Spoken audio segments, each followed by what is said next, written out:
Cool. So this is the NWC Show, episode 48. And if you would like to introduce yourself. My name is Thatcher Wright, and I am a disciple of Baroness Margaret Thatcher. Man, thanks for doing this. Honestly, I've been a big fan of your work for ages. And the first question I need to ask is, why Margaret Thatcher? So, it stems back to when I was about 17-year-old. And I was kind of what you call an average 17-year-old, kind of doing middle along at school.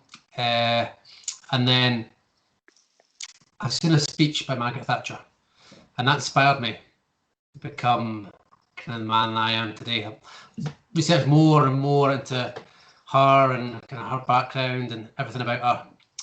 And then once I started accepting Margaret Thatcher in my life, just everything took off. I became head boy at the school, I became top of my class, went to university, graduated with first class honours, and then I took it into further life. Previously a boxer, I boxed at quite a high level, boxed in front of over 2,000 fans at the Show Hall in Edinburgh. And then that kind of brought me to where I am today. That's a cool story. I would, obviously, being in Scotland, Margaret Thatcher's a little bit of a controversial topic. That's why I love your character so much. I've literally been watching your stuff recently quite a lot because I love the heel aspect of it, because it's such a simple character to hate in Scotland, if that makes sense. But it's so fun. I don't want to go put into it because I don't want to ruin it for people that haven't seen your character yet, because I've obviously get at that point when people are starting to discover you a little bit more, but there's probably going to be people listening to this that have not seen it, and I don't want to ruin it for them because it works really well. The stuff in ICW at the minute with your tag team partner, which disciple, whatever you call them, is I've had them on here as well, and it's just so fun to see because I don't want to ruin it for anybody. So we'll go into the next part. Is what got you into wrestling? Why did you decide this was my jam? I want to do this. What got you into that? So previously I said I was a boxer, fairly successful. I was never going to make it professional, but yeah, doing very well. And then I discovered the Fight Club documentary on the BBC. So ICW, Jack Jester, Grado, Mark Dallas. And I kind of seen how I think a big British wrestling was coming, Scottish wrestling in particular. So I thought that was an ideal vehicle for me to get my message across, my dear Margaret, her message to the people through British wrestling. So I've seen that TV show. I found out there was a school in Glasgow.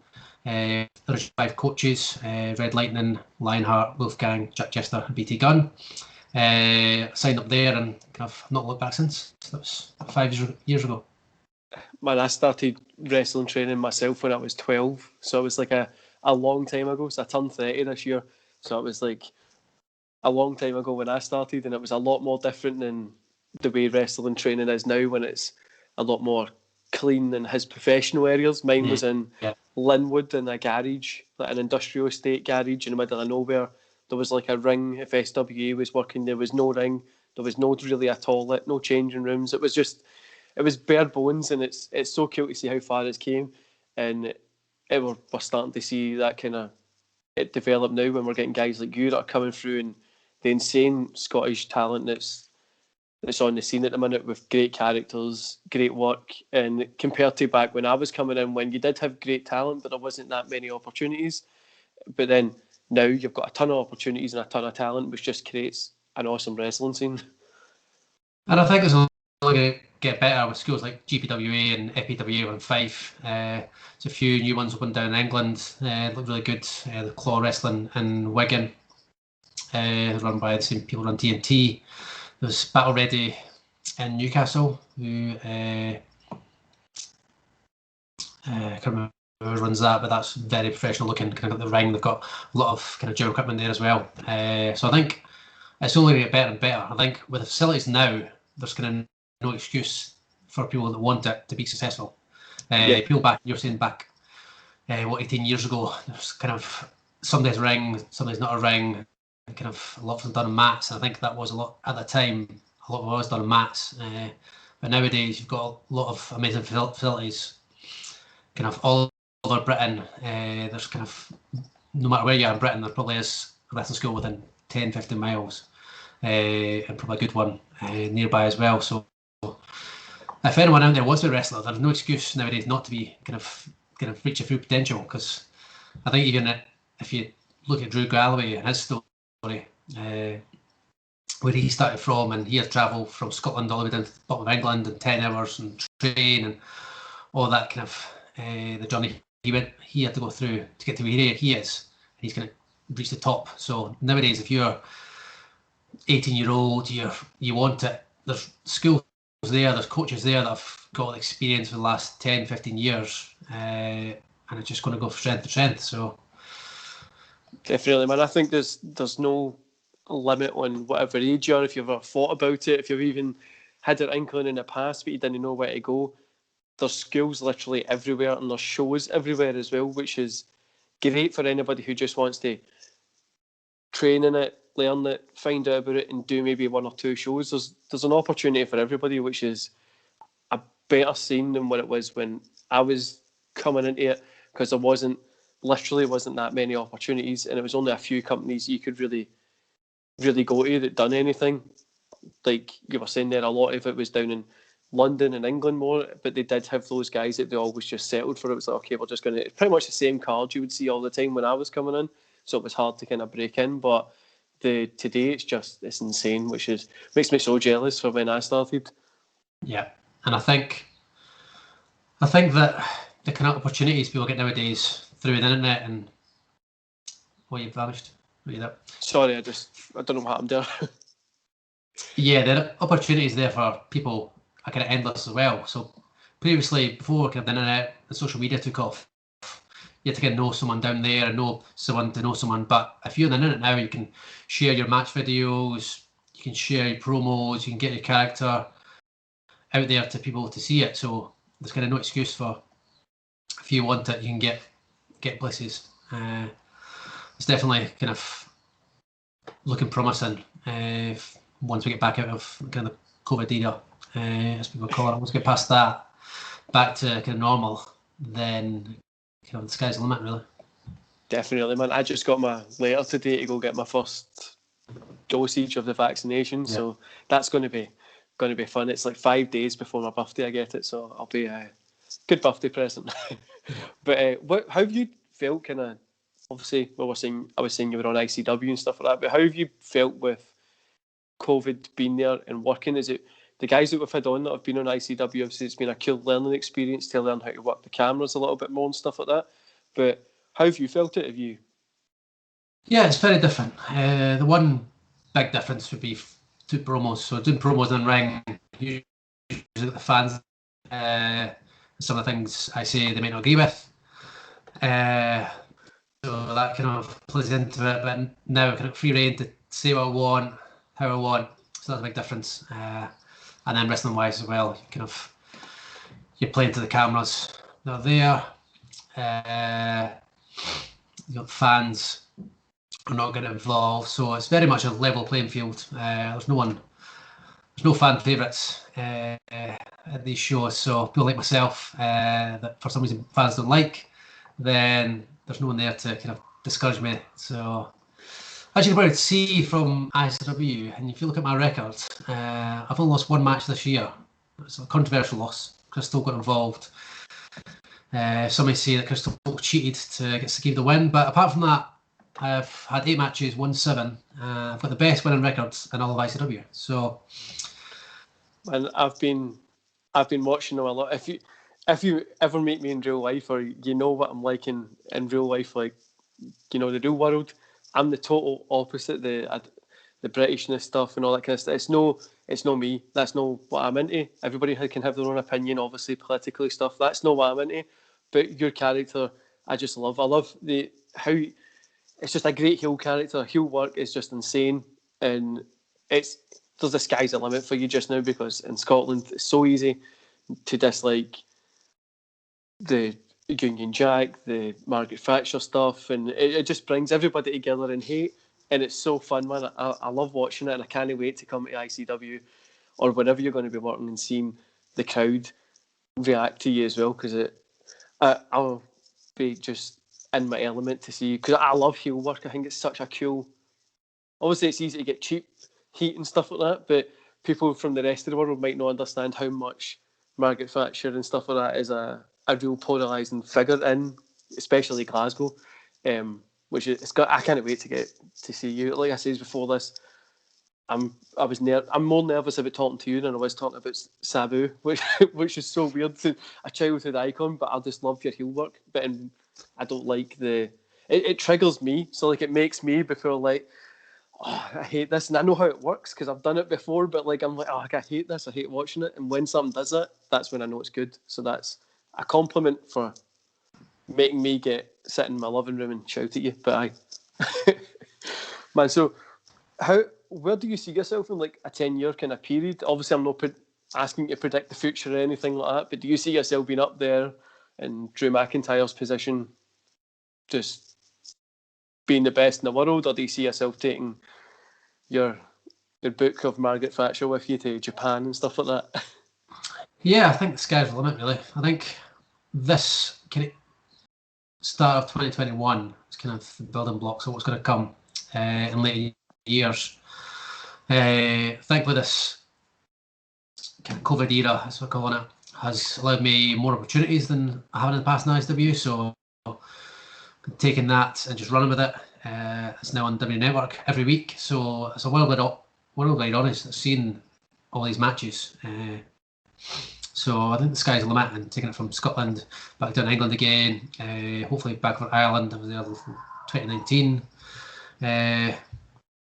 Wrestling, and then hopefully down to Wales and the Phillyfield, France, Germany. I think worldwide, just kind of keep expanding the brand, keep bringing Margaret Thatcher over the world, and just hopefully one day going to the Falkland Islands. That's kind of the dream, being there with our people. I think Falkland Islands, Argentina, would be very appreciative of myself.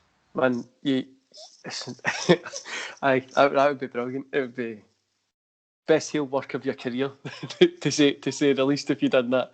But I think it's such a cool. It's such a simple character. Like I was saying, like it's so easy to cause that as a heel character. But the way you're built on it, your matches are good, your in-ring work's good, and it's such an. It's so. I don't mean it in a bad way, in a wrestling way. So you're such an easy person to hate. Like it's so. No, in a bad way. Like you're probably a nice person in real life. I'm just saying, like as your character, it makes you such an easy person to hate. But it's so fun, man. I love, like, I'm just polar opposite of the Margaret Thatcher side. Like everything is polar opposite, and it's so fun to see. You need to enjoy it. That's what wrestling's there for, isn't it? It's there to get people a reaction out of somebody, and obviously that's going to get a huge reaction. And man, I would probably say it's one of the best characters I've seen in at least the past 5 years.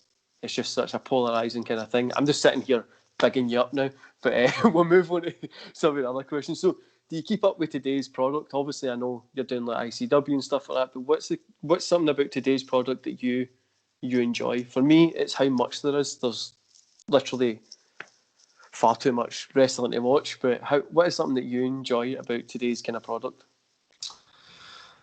I think this fact that no matter where you're from, where you are, you can make it kind of to the top. So Drew McIntyre started off in Ayr, Scotland. He's made it to WrestleMania main event.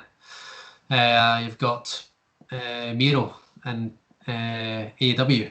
He's from Bulgaria. He's again in WWE. He's now AEW TNT champion. So again, it's just the fact that no matter where you're from now, you can make it to the very top, and there's a lot of different places you can go. So you've got WWE, you've got AEW, Japan, if that's kind of what you want. There's the British scene where ICW and Progress are both on the network now, so they're reaching a worldwide audience and going to grow and grow and grow. And I think as well, America is kind of a bit ahead of us and kind of things opening, so a lot of the independent promotion over there, they're kind of growing, getting bigger and doing bigger and bigger shows. So I think just the wrestling is going to go through a bit of a boom period now. I think has been down. There's been no shows. There's been no anything really. So I think once the world opens up fully, you're going to get all the wrestling shows coming. Everything's going to be top of the game. Everything's going to be kind of massive because there's been nothing for the last 18 months. So I think people are just going to thrive in that. And if you want it as a wrestler, the world's there. The world's your oyster. Just kind of take what you get. And on the flip side of that, man, is what's something that you dislike about today's product? For me, it's the same answer, how much there is. There's obviously it's good to have so much, but also on the flip side of that, it's sometimes bad to have so much. It kind of overexposes how much there is. But obviously, wrestling, there's so much type that you can do. But I feel that sometimes it just overexposes it. But what's something that you dislike about today's product? I think it's negativity. I think there's a lot of people that are negative about things that really don't matter. In America, a lot of the time as well, you get kind of WWE fans against AW fans and what's better, and just people can't enjoy everything. And then again, if you've got people that are just negative about the smallest things when there is serious problems in the world to be negative about, wrestling should be escape. You should be kind of enjoy it. If you don't enjoy it, turn it off, go somewhere else. Find something you do enjoy. There's a lot of things to be positive about. And same as well, there's me going to be negative, but people that kind of complain about, especially wrestling, they don't get opportunities. They don't get the chance that other people have got. I think in wrestling nowadays, you make your own chances. If you look at someone like Leighton Buzzard, he was a 19-year-old living down in Bristol. He moved up here to Glasgow, found a training school. He didn't know anyone in Glasgow at all. He came to Glasgow, went to the training school, trained for 18 months, started wrestling, and he just skyrocketed the moon. He's going to be a superstar. He's now in great physical shape. He's one of the best promos around. So if he can do it, anyone can do it, really. There's no kind of limit on what you can achieve. If you want it enough, you can achieve it. So I think people need to have a more positive mindset and just kind of, if you want it, go and get it. Make sure you're in the best shape of your life. Make sure you're practicing your promos. Make sure you get to the training sessions you can of learn from people, take advice from people, right people. Make sure that you listen to the right people, and just kind of get yourself out there. I think that's one of the big things. Nowadays, if you want to be a wrestler, then go for it. You can. Definitely, man. I get the negative stuff when you look on Twitter and stuff like that. Sometimes you're like, if you don't like it that much, then don't watch it. Like my whole YouTube channel is obviously podcasting, reviews, and that kind of stuff. So you need to look through it a different perspective. But everybody's in there for a reason. I mean, if you don't like it, I always say on my reviews, if I don't like something, doesn't mean that you don't need to like it. But it's like, you don't need to be so negative about it. Like, it's there's something for everywhere in wrestling. And just when you see some people, it's like, why are you watching this if it's just like constantly hating it? Yeah, and I think another point as well is people think their opinion means more than it does. Like, if you don't like something, don't go on the internet, don't write on the thread about that show that how much you hate it. Just ignore it. Stop thinking you need to comment on every single thing you see on Facebook, on Twitter, Instagram. Just ignore it. It's fine. Someone you don't like, just block them. Don't interact. Man, I'm one of those people that just don't block anybody. If I don't like something that you agree with, literally your character is probably everything is a character. There's something that I would disagree with in real life, but I think it's amazing. Like, everybody has their opinion. You don't need to agree with everybody. Everybody can say what they think, or they might not agree with me or whatever. That's fine. Same with wrestling wise as well. The reason I started this channel was because COVID came. I had nothing else to do, and I wanted to watch wrestling more. And I went, well, I can watch wrestling and just talk about it. I'm a random guy sitting in Scotland watching wrestling in the morning at the gym, so I'm just going to talk about it after it, which is just something that I like to do. And if people like it, they like it. If they don't, they don't. But I know what you mean. When some people think their opinion means like so much more than what it does. It's like it's your opinion. Like, you can say it, you can do what you want with it, but if people don't agree with it, it doesn't really matter, really. You don't need to stress about it. Yeah, and I think people have lost the art of debate. So Man, in the past, people could go that. back and forth. I like this, you like that. Let's disagree on that, but whatever. Nowadays, it's if you don't agree with me, then you're cancelled. I hate you. Everyone else should hate you. You don't agree with my opinion, then you're wrong. And that's just not healthy for anything. I had this conversation today, man. I literally, just before we done this, I had this conversation as well. It's like, I don't get why, if you don't agree with somebody, like, so it used to be when I was growing up, it was find the common ground. So, like, find something you've got in common, and then you can build from there. Because before you know it, you've got more things in common than the things you don't have in common. And then, I understand people's different perspectives, that kind of stuff it's a lost art. Like you said, a debate. I love having debates with people that are on the polar opposite. So for me, in Scotland, obviously, with independence, that kind of stuff, I would be pro-independence. There's people that they don't like it. I love having debates with it, but the worst thing is you can't have a logical debate anymore, because one side or the other will both get too emotional, and it's like we're debating, like, even with wrestling, like, we're just debating it. I'm not getting angry about this. We're talking about something that we like, something that we want to debate about. Like, it's no, you don't need to bring emotions into it. You can still have a conversation, a really cool conversation, and take something away from it from both sides, which is a lost art today. Yeah, definitely. Which is, I think, is when I was growing up, I'd done a lot of mixed martial arts, and I still kind of partake in it in professional wrestling. I done that till I broke my neck, and I think I learned, like, giving and taking. Like, you learn a lot of that from when you're doing martial arts. Like you said, you're unboxing, you learn, like, you get humbled a lot when you're first kind of starting to train, and so you kind of just learn to debate. I know it's not the same as getting punched in the face or kicked in the face when I was doing, like, mixed martial arts, but you get humbled, so you learn. Like, everybody does something different, and you can learn from everybody, which is a really lost art in today's world. And I think as well, I think, to put it mildly, I think a lot of people haven't been punched in the face, and you can tell that from a person.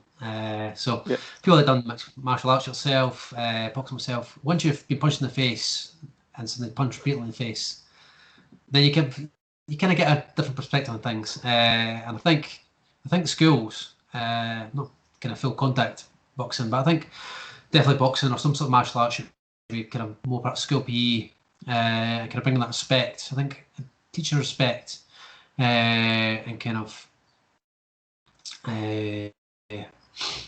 put the way of the world more than some things that kind of teach in school. But I definitely think kind of respect, discipline, are things you learn from doing a martial art when you're younger. You could definitely take that into later life. 100%, man. My kids do. So we practice professional wrestling, like just some basic drills. We do like Muay Thai, Jiu-Jitsu, freestyle, Greco-Roman wrestling, and we have an insane respect, and they're one of, like, the top in their class, because it helps build intelligence as well, because it's problems. You're literally problem solving if you're doing like Jiu-Jitsu. Try to get out of the way. Obviously, if they're doing it with me, I'm much bigger than, like, my 4-year-old, my little daughter, and my 6-year-old, which is my son. I'm bigger than them, but they need problem solving, how they can move around. And like you say, it shows a lot of time that people have been hit in the face when everybody should go to a boxing class or a Muay Thai, whatever, Jiu-Jitsu, get choked out. Like, it shows a lot that people haven't been put in, like, a guillotine or something and or an armbar and choked out. You don't know how to get out of it, which you're like, then it helps you. All right, so this person's better than me at this. And like you said, so recently I've been doing a lot of Jiu-Jitsu. Well, just before COVID, you obviously can't do it just now because distancing. When, like, you kind of get into a position, then you eventually get it, and you're like, oh, I've done it. So you're learning as well. It's a learning process, and people just sometimes stop learning. That's part of getting punched in the face. You learn, me getting hit in the face, this is sore, so I'm going to move out the way of it or duck under it. But people just stop learning. They just get, like, their degree and go, that's it, just putting up my walls, and these are my beliefs. When things change, like, you can be 40 and have a different belief than what you did when you're 18. You don't need to have the same belief your whole life. Yeah, and I think a lot of the kind of internet culture is that someone thought this at 18, so they must still think that at 30, 40. I think perspective's missing a lot of time. I think there's some things that are everyone can agree are wrong. So murder, kind of stabbing someone in the face, that's wrong. But certain opinions, maybe people can hold and they can have their opinion. You can have your opinion. That's fine. You don't have to kind of cancel them or whatever because of that opinion. But and I totally agree with you. Like like I said, in real life, I'm not going to be the best person to sit down and speak to you about Margaret Thatcher or like unionism and all that kind of stuff. That's not my thing. I'm on the polar opposite side. But I would still sit down and have a conversation with you about wrestling like we're doing just now. Like, we don't need to have the same, as it always, it hurts me when people will just be like, oh, I don't agree with you, so I'll never speak to you, which is why I love your character as well, because it's something that I don't agree with and it's going to trigger me. And when I go to shows, I just like to see that kind of reaction from the crowd as well, especially because if nobody's checked out your work, just pause this podcast and go put on some ICW stuff, because you're killing it just now and it's amazing to see.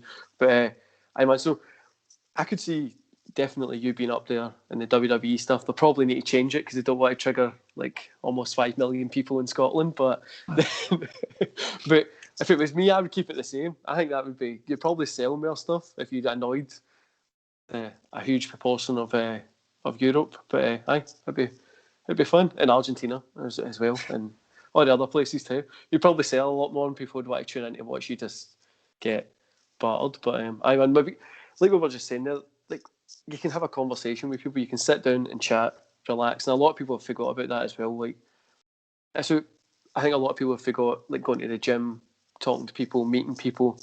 The art of meeting people, that's something that people have forgot as well. Like when you've got that conversation, you don't agree with somebody, but you still get to talk to them about something that you find.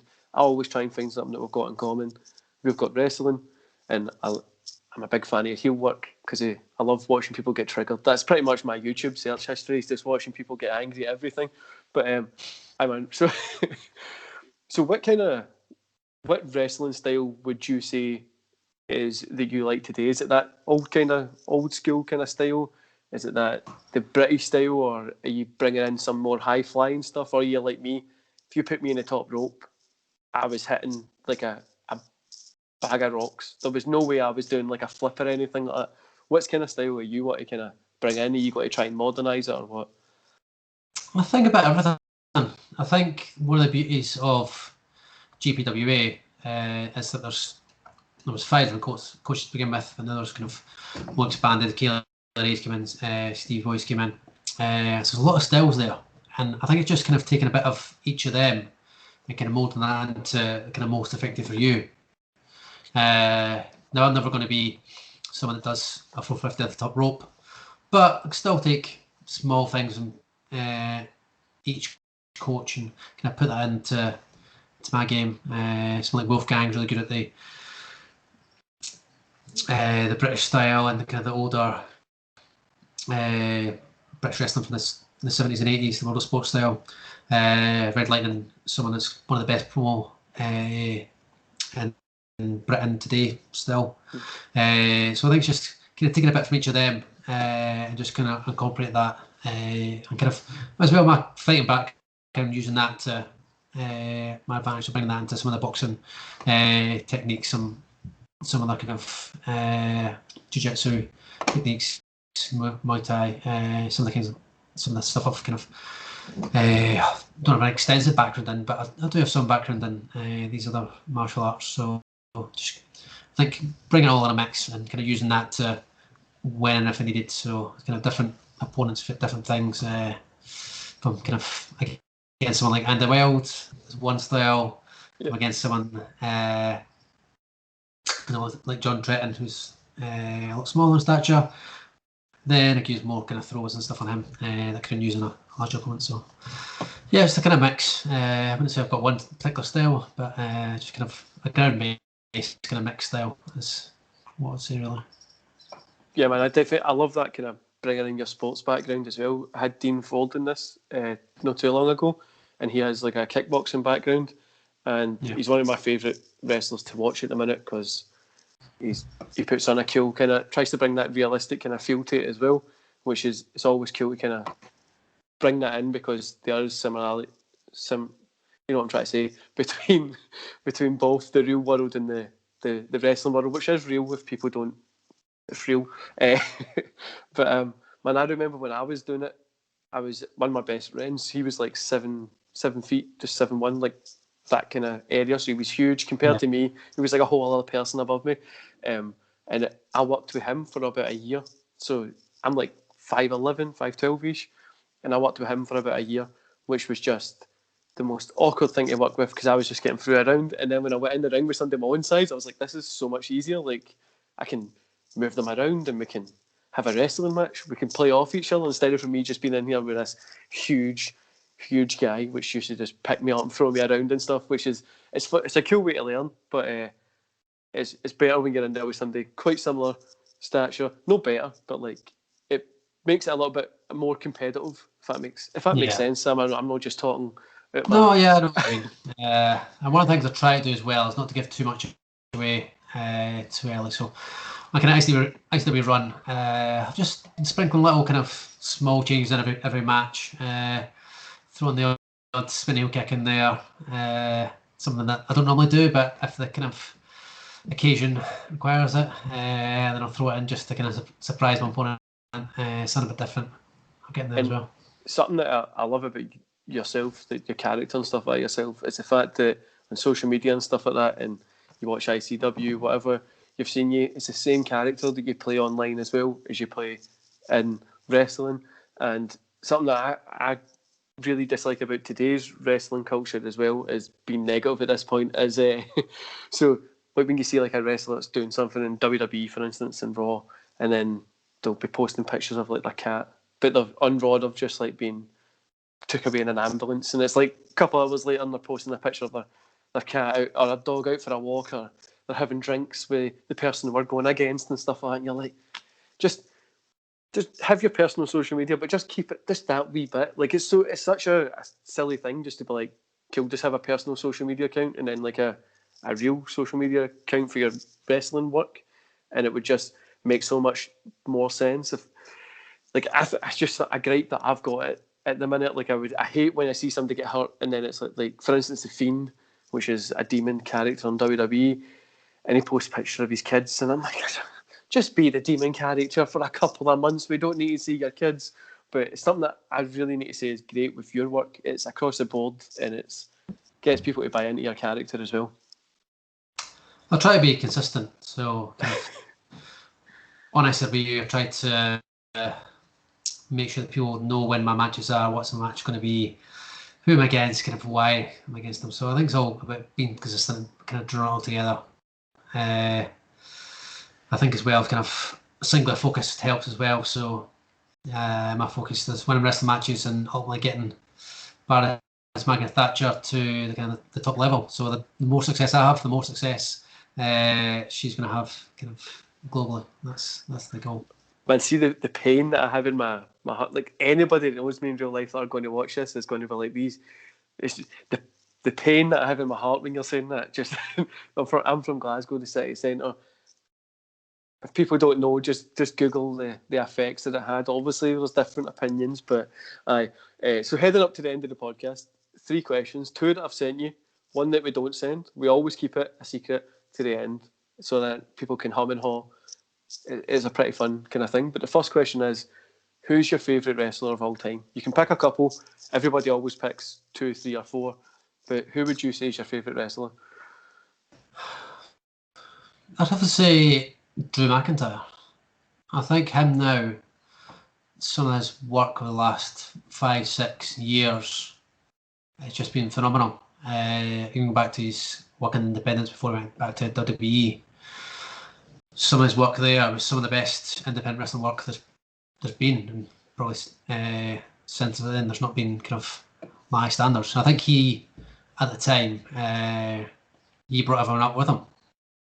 And then he brought that into NXT, and then he brought that into WWE. It's just someone that had a single goal, and you can see that goal throughout everything he did, through all his work, through all his matches, through all his interviews. His single goal was the best professional wrestler in the world, and he achieved that. Just unfortunate that when he achieved that, there was no fans at the WrestleMania. But I think someone him, he's 35, 36 year old. I think he's going to be around for another 5-6 years at least, and he's going to be at the top of the game. And I think he could be an inspiration for anyone around the world, but mainly Scottish wrestlers. You can look at Drew McIntyre. I think, well, if he can do it, then anyone can do it. Look now, there's probably 10 Scottish wrestlers employed by WWE, and I think that's only going to grow once kind of NXT UK opens back up properly, and then kind of the touring starts again for WWE. It's going to just grow massive. But I think some of his wrestling, some of his matches are just phenomenal. I think he's just a great kind of role model for anyone, really. 100%, man. I think it's helped grow ICW as well into the position that they're in just now, because obviously that's where he came from, and it's just Scottish wrestling scene is insane just now. Like you says, last year when Drew McIntyre got his moment, there was no fans here. I think kind of made people a lot, because there wasn't any fans. We don't really know what kind of reaction. Obviously, they can work the reaction, but it doesn't really seem like, it seems like he's missed out in that little thing, and eventually he's going to get that WrestleMania moment in front of a crowd, which is going to be insane, especially for us kind of Scottish fans that are sitting here now getting represented at how good we are at sports, instead of from people just thinking that we're no. But second question is, man, what's your favourite event of all time? So for me, I would be like the Royal Rumble would be one of mine, because I love that kind of style. But pay-per-view event would be King of the Ring 99, because I remember getting that as a VHS when I was a kid. It's not the best event at all, but I just remember having that VHS and putting it in, and like you're playing it that much that the tape ends up like tearing and stuff like that. So that's just one of my favourite events. But what's your one? So again, there's probably a theme here, but it was one that I attended myself, and I think I've watched a lot of wrestling on television, some live, but I think because I was there live, I seen this was ICW at the SECC. So that show was massive. 4,000 people there. Couldn't fit anyone in there. Sold out months in advance. Main event kind of built perfectly with Grado and Drew McIntyre. And just a story leading up to that, I think, was a kind of 5-6 year story. Ultimately culminating in that main event. You had a lot of good matches on that show, and then was kind of the show the night before at Main Hill. It was really good. It was Drew McIntyre against Rhino, and Main Hill. That's quite a really entertaining show. But yeah, just being in that crowd, kind of that energy that night. I don't think we matched for a long time. Hopefully, once fans can start coming back, kind of everything will start growing again, and ultimately reach that kind of point. But I think that's what Scottish wrestling, British wrestling needs to kind of aim for again. Get back to that that kind of time where they could sell it buildings like that. And I think as well, even though AEWs and WWEs are a lot bigger than kind of ICW, Progress, these kind of companies, I think they don't get the same reactions crowd-wise. Especially in America, I don't have the kind of same fans. I've been some events over in America, some boxing events and concerts and things like that, and the crowds there are definitely not as wild and kind of loud as Scottish crowds. So I think kind of that, which is the perfect mix of kind of good wrestling, good stories, and then a great crowd, and just everything brought everything up.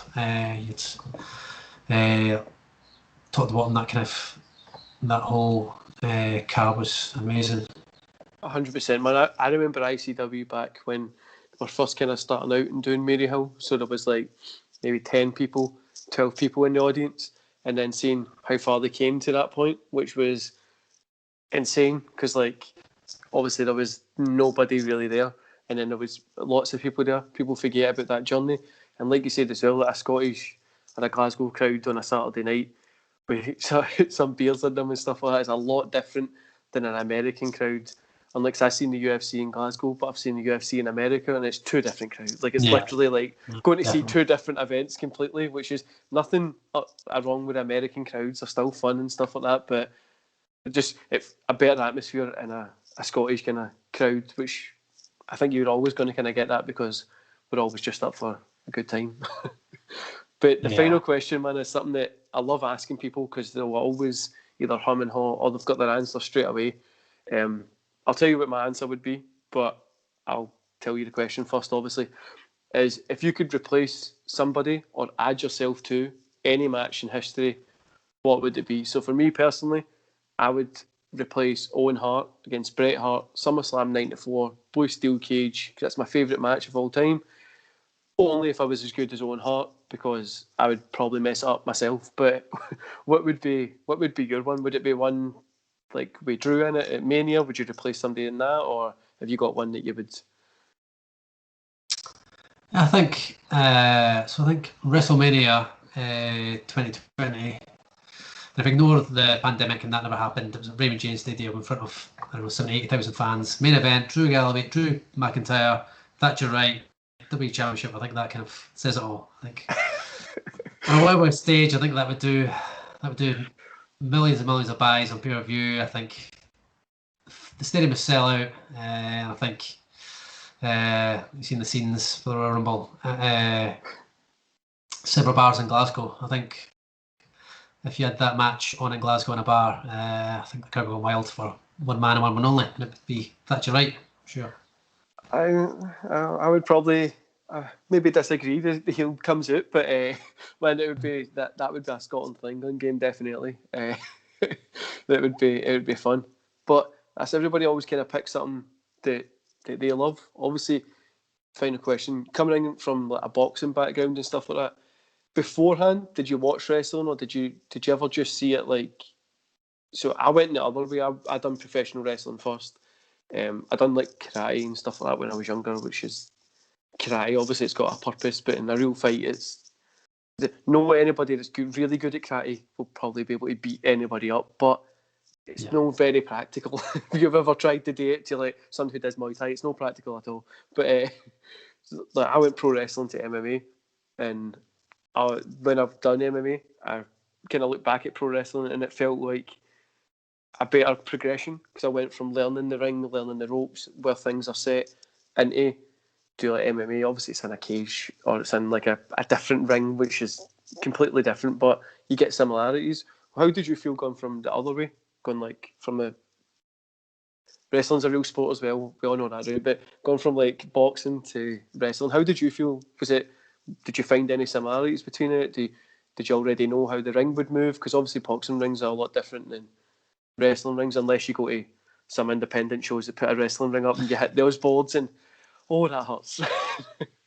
Yeah, so there's a bit more spring to wrestling ring, should we say? And I think that's got to do with the impact. So when you're kind of, if you've had the impact on a boxing ring, that eventually break because there's no kind of giving it. We need that bit of give for a wrestling ring. But yeah, there's a lot of similarities. I think initially training. Kind of my fitness at the start, that definitely helped. I've been kind of doing boxing training and sometimes up to 5 times a week. I kind of had that installed in me, that how important physical fitness was. Like kind of small things like footwork, that kind of translates over. Kind of a lot of different things. Like you don't really, in boxing you don't want to touch the ropes, where in wrestling you can touch the ropes. Yeah. Different kind of things there, but yeah, I think one thing I would say is I think professional wrestlers should try and have some sort of real, some kind of martial arts, boxing, kickboxing background. They don't have to be kind of a professional level or have any contest in it, but I think they should still kind of train there just to see what it's like, kind of in that atmosphere and being kind of in a boxing gym. And I think sometimes people forget in wrestling it's a professional sport, kind of forget the sport part of it and just kind of think they're there to kind of play and dress up.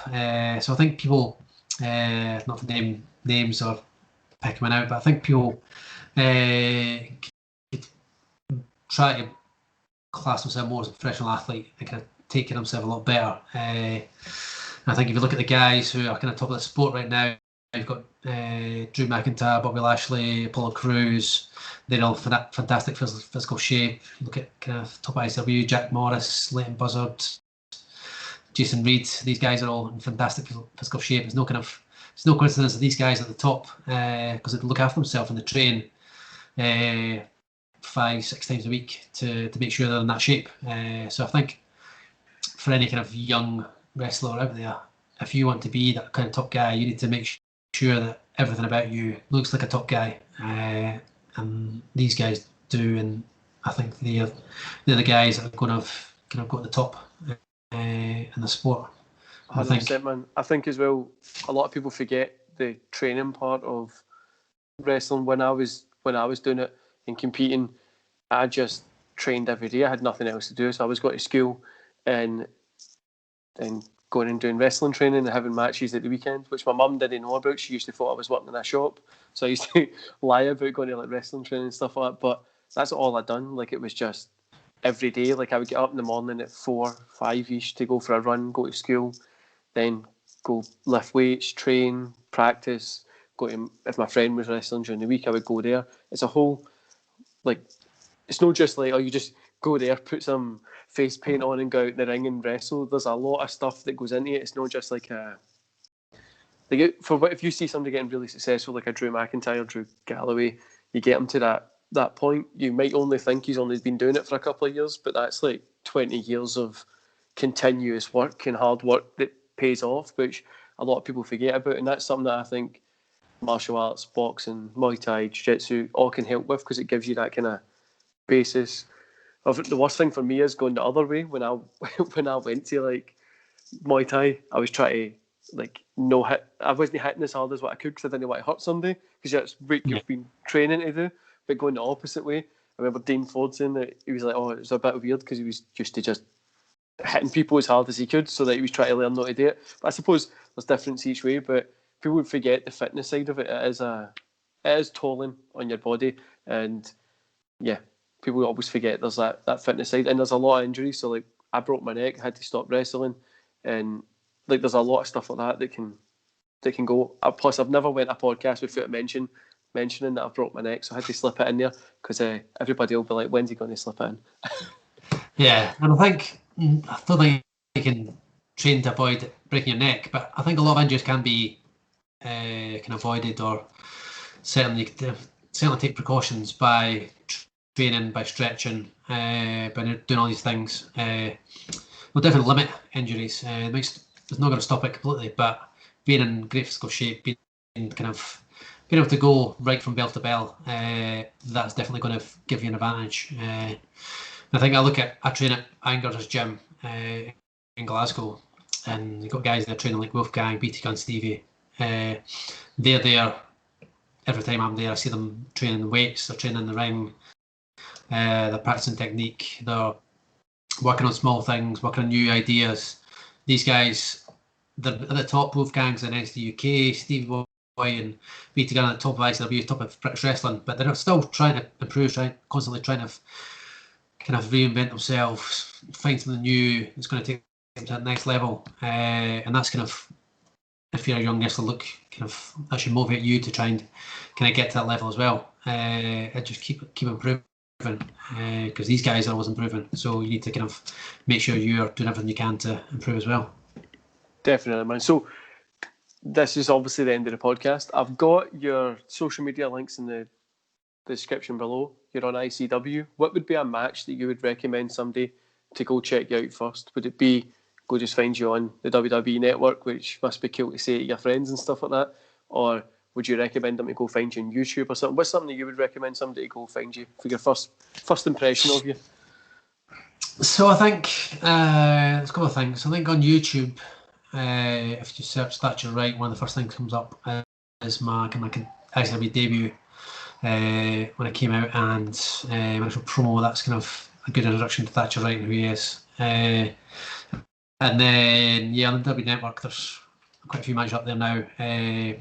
Probably one of my better matches from a victory over Sakib Ali. recently. If you go look up that from ICW Fight Club, I think it was 2 weeks ago. If you go and search that, but yeah, just search me on most things, you'll find me. Type in Google and there's a lot of vintages and things will come up. So, man, thanks for taking the time to be on the show. What I'll do is I'll end the podcast there and I'll tell you the kind of aftermath stuff that we need to tell you after. So if you just wait there.